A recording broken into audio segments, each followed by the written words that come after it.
হয় একঘাটে যাবলৈ যায় চোৰটো নপৰে কালাপানীটো পৰে হয় হালবাৰী লৈ গৈছে চবেই পৰে কোনে দিছে আপোনালোকে কোনে এতিয়ালৈকে আৰু নোখোৱাকৈ থাকিবনে আজি বৰষুণ আহিছে আৰু হ'ব পানী চাগে আৰু হ'ব না পানী ঘৰৰ লগত কোন আছে মানে আমাৰ ঘৰ মানে দুইজন আমাৰ নাতি পানী বৰষুণ দিলে সোমাই যাব ন পানী দিলে পানী যাম আৰু অলপ এইটো কণ্ট্ৰল হৈ যায় কালি সংখ্যা বাঢ়িব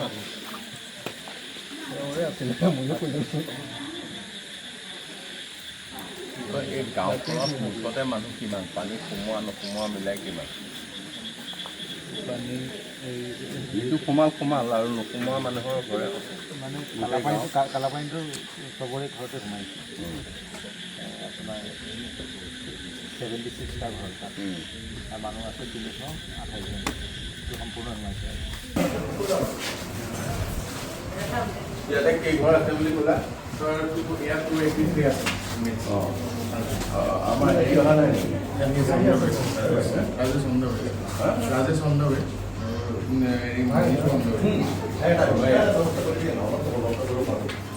কালি সোমাইছে নে পানী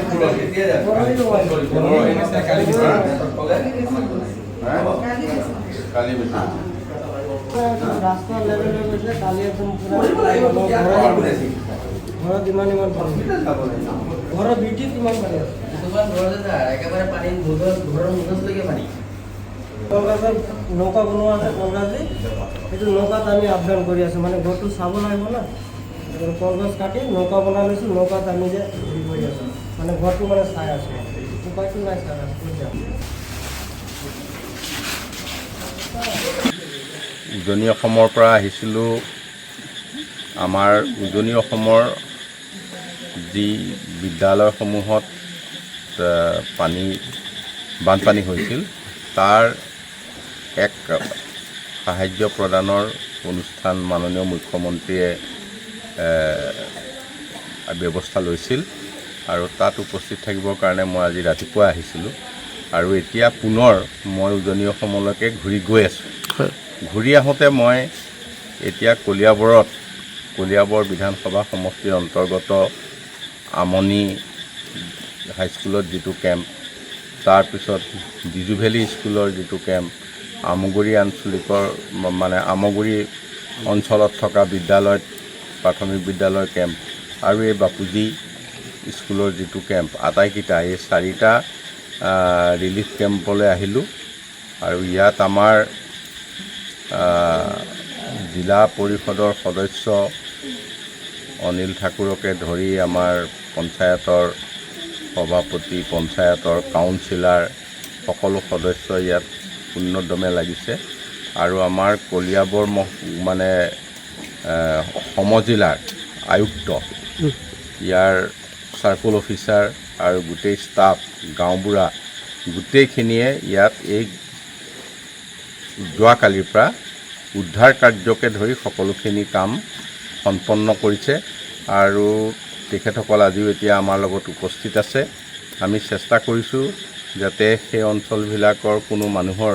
বিপদ হ'ব নালাগে তেখেতসকলৰ ঘৰত পানী হোৱাৰ কাৰণে ইয়াত কেম্প হিচাপে আছে আৰু তেখেতসকলৰ পানী ওলাই গ'লেই ঘৰলৈ ঘূৰি যাব আৰু ঘূৰি যোৱাৰ ক্ষেত্ৰত আমি যিখিনি সহায় সহযোগ ৰিলিফ দি পঠাব লাগে সেই আটাই কামখিনি আমি সম্পন্ন কৰিম এই গোটেই পানীখিনি হৈছে ডিজু নদীৰ পৰা ডিজু এখন পাহাৰীয়া নদী ই আহি কলঙত পৰিছে কলঙৰ গৈ কলং গুৱাহাটীৰ ওচৰৰ কাজলী মুখত গৈ ব্ৰহ্মপুত্ৰত পৰিছে গতিকে সিটো দিশত যিহেতু পানীটো অলপ বাঢ়ি আছে সেইকাৰণে পানীটো ইয়াৰ পৰা ওলাই যাওঁতে সময় লাগিছে আমি আশা কৰিছোঁ 2-3 দিনৰ ভিতৰত ইয়াৰ পানী ওলাই যাব আৰু আমাৰ সকলো লোক ঘৰলৈ ঘূৰি যাব পাৰিব